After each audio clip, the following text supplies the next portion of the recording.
দেশের প্রায় সব জেলাতেই ছড়িয়েছে প্রাণঘাতী হাম। গত ২৪ ঘন্টায় হাম এবং উপসর্গে ৮ জনের মৃত্যু হয়েছে এবং এদিন নতুন করে আক্রান্ত হয়েছে ১,৬১৫ জন।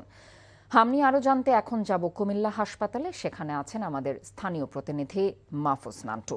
সরাসরি যুক্ত হচ্ছে তার সাথে। মাহফুজ, হাম এবং উপসর্গে কুমিল্লা হাসপাতালে রোগীদের কি অবস্থা দেখছেন? চিকিৎসকরা কি বলছেন?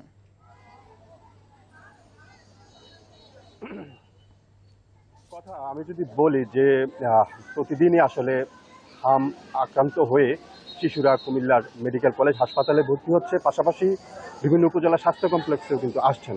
ডাক্তাররা বলছেন যে হামের প্রাথমিক যে উপসর্গগুলো রয়েছে, ঠান্ডা, কাশি এবং জ্বর, এই বিষয়গুলো যখন বাবা মা বুঝতে পারেন না তখনই কিন্তু ধীরে ধীরে শিশুরা যখন বেশি আক্রান্ত হয় তখন কিন্তু তারা হাসপাতালে নিয়ে আসে এবং শেষ মুহূর্তে কিন্তু আসলে চিকিৎসা দিয়ে শিশুকে সম্পূর্ণ সুস্থ করে তোলা যায় না। আমি যদি বলি যে গত ২৪ ঘন্টায় কিন্তু কুমিল্লা মেডিকেল কলেজ হাসপাতালে ১৯ জন ভর্তি হয়েছে এবং সেখান থেকে চিকিৎসা নিয়ে বাড়ি ফিরে গেছে ১৫ জন। এবং আমরা যদি বলি যে গতকালও কিন্তু ৫ মাস বয়সী এক শিশু মারা গেছে এবং সব মিলিয়ে কুমিল্লা মেডিকেল কলেজ হাসপাতালে কিন্তু এখন পর্যন্ত ৭ জন শিশু হাম ও হামের উপসর্গ নিয়ে মৃত্যুবরণ করেছে, যা অতীতে এমন কোনো ঘটনা ঘটেনি বলে অভিভাবক এবং তাদের স্বজনরা জানিয়েছে। এবং আমরা কুমিল্লা মেডিকেল কলেজ হাসপাতালের শিশু বিভাগের প্রধান যিনি রয়েছেন তার সাথে কথা বলেছি। তিনি জানিয়েছেন যে এখন পর্যন্ত প্রায় ২,০০০-এর উপরে শিশু হাম ও হাম উপসর্গ নিয়ে আক্রান্ত হয়েছেন এবং তাদের মধ্যে প্রায় ৯০০-রও বেশি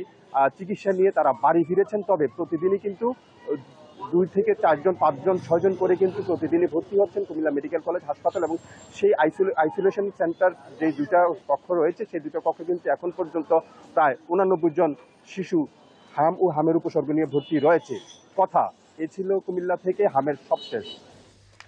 কুমিল্লা থেকে হাম আক্রান্তদের চিকিৎসার খবর জানছিলাম।